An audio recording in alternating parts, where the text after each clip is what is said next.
আসসালামু আলাইকুম দর্শক। একটা সময় ছিল যখন রাষ্ট্রপতি জরুরি অবস্থা ঘোষণা করতেন শুধু প্রধানমন্ত্রীর পরামর্শই, কিন্তু এখন কি হবে? একটি নতুন নিয়ম আসছে যেখানে মন্ত্রিসভার অনুমোদন লাগবে, আর সেই বৈঠকে থাকতে হবে বিরোধী দলীয় নেতা বা উপনেতাকেও। দর্শক, আপনি কি জানেন এই ছোট্ট একটি পরিবর্তন বাংলাদেশের রাজনৈতিক কাঠামোয় এক বড় সিগন্যাল দিচ্ছে? দর্শক, এই ভিডিওটা কেন দেখবেন? কারণ আপনি জানতে যাচ্ছেন প্রধানমন্ত্রীর একক ক্ষমতা কেড়ে নেওয়ার এই প্রস্তাব আসলে কতটা বাস্তবসম্মত, বিএনপির বক্তব্য কী, আর তারা কেন এটাকে সান্ত্বনা প্রস্তাব বলছে, কিভাবে জরুরি অবস্থার নতুন কাঠামো আসলে পুরনো সমস্যাগুলোকেই গোপন করছে। আর একেবারে শেষে আমরা জানাবো একটি ভয়ঙ্কর বাস্তবতা যেটা আমরা কেউ স্বীকার করতে চাই না, কিন্তু সেটাই সত্যি। চলুন এবার মূল বিশ্লেষণে যাই। জাতীয় ঐক্যমত্য কমিশনের সংলাপে এই প্রথম রাজনৈতিক দলগুলো একটি বিষয়ে একমত হয়েছে: জরুরি অবস্থা আর এককভাবে ঘোষণা করা যাবে না। কমিশনের প্রস্তাব অনুযায়ী জরুরি অবস্থা জারি করতে হলে মন্ত্রিসভার লিখিত অনুমোদন লাগবে, আর সেই মন্ত্রিসভার বৈঠকে থাকতে হবে বিরোধী দলীয় নেতা বা উপনেতাকেও। এতে প্রধানমন্ত্রীর একক ক্ষমতা কমে গেল, এমনটাই বলা হচ্ছে। আসলে কি তাই দর্শক?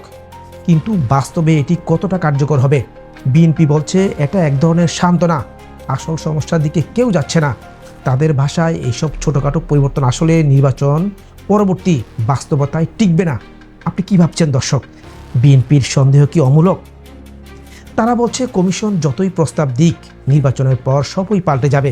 একটি গুরুত্বপূর্ণ প্রশ্ন উঠছে এখানে: জরুরি অবস্থা কি আমরা যুদ্ধ বা দুর্যোগ জারি করি? না, আমরা রাজনৈতিক টানাপোড়েনে জারি করি।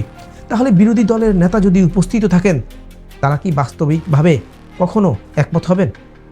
এটা কি একটি গণতান্ত্রিক উপাদান, নাকি শুধুই আইনের ভাষায় লিপ্ত এক প্রহসন? কমিশনের প্রস্তাব বলছে সংবিধানের 141-এর ক ধারা সংশোধন হবে। রাষ্ট্রপতি যদি মনে করেন দেশে যুদ্ধ, বহিঃআক্রমণ বা আভ্যন্তরীণ বিদ্রোহের হুমকি তৈরি হয়েছে, তাহলে তিনি জরুরি অবস্থা জারি করতে পারবেন। কিন্তু এখন থেকে সেটা করতে হলে প্রথমে মন্ত্রিসভার অনুমোদন লাগবে, আর সেই মন্ত্রিসভা বৈঠকে বিরোধী দলের অংশগ্রহণ বাধ্যতামূলক। এটুকুই কি বড় পরিবর্তন? না, বরং বড় বিষয়টা কিভাবে এড়িয়ে যাওয়া হচ্ছে সেটা নিয়েই উদ্বেগ। বিএনপি বলছে তত্ত্বাবধায়ক সরকার ছাড়া কোনো প্রস্তাবই স্থায়ী সমাধান নয়, আর এখন পর্যন্ত তত্ত্বাবধায়ক সরকার নিয়ে কোনো বাস্তব কাঠামো প্রস্তাব হয়নি। আলোচনায় এসেছে সর্বশেষ অবসরপ্রাপ্ত প্রধান বিচারপতি হবেন প্রধান, কিন্তু বিএনপি সহ অনেকেই বলছে বিচার বিভাগকে এর মধ্যে টেনে আনা অনুচিত। তাহলে বিকল্পটা কি? এখনও নির্ধারিতই হয়নি। কমিশন বলছে জরুরি অবস্থার সময় নাগরিকের জীবন রক্ষার অধিকার, নির্যাতন থেকে সুরক্ষা, এইসব থাকবে সংরক্ষিত।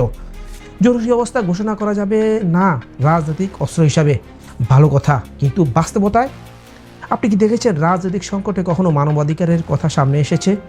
দর্শক, ভিডিওর শুরুতে বলেছিলাম ভিডিওর শেষে একটা চমক রেখেছি, চলুন সেটা ক্লিয়ার করি। আসল সেই চমকপ্রদ বাস্তবতাটি শুনুন। জাতীয় ঐক্যমত্য কমিশনের সংলাপ হচ্ছে ফরেন সার্ভিস একাডেমিতে।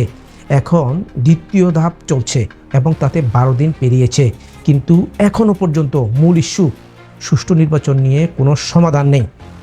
দর্শক, আপনি জানেন সুষ্ঠু নির্বাচন ছাড়া যত আইন, যত পরিবর্তনই হোক, কিছুই টিকবে না। কমিশন বলছে নতুন কাঠামো আসছে, বিএনপি বলছে নির্বাচনের পর সব উধাও হয়ে যাবে। তাহলে প্রশ্ন হলো, আপনি কি মনে করেন এই ধরনের আইনি সংশোধন আসলেই গণতন্ত্রকে রক্ষা করতে পারবে? আপনি কি ভাবছেন দর্শক? এই বিরোধী দলের অংশগ্রহণ কতটা কার্যকর হবে যদি নির্বাচনে সুষ্ঠু না হয়? কমেন্টে জানান আপনার মতামত। ভিডিওটি বন্ধুদের সঙ্গে শেয়ার করুন, আর আমাদের পেজ ফলো বা সাবস্ক্রাইব করে রাখুন, কারণ সামনে আসছে আরও ভয়ানক সব বাস্তবতা যা বলা হয় না, শোনা হয় না। জরুরি অবস্থা, নতুন নিয়ম, বিরোধী দলের উপস্থিতি, সবই ভালো শুনতে, কিন্তু যদি সুষ্ঠু নির্বাচন না হয় তাহলে সবই হবে কাগজে লেখা এক অলীক গল্প। দর্শক, আজ এ পর্যন্তই, দেখা হবে পরের গল্পে। আসসালামু আলাইকুম।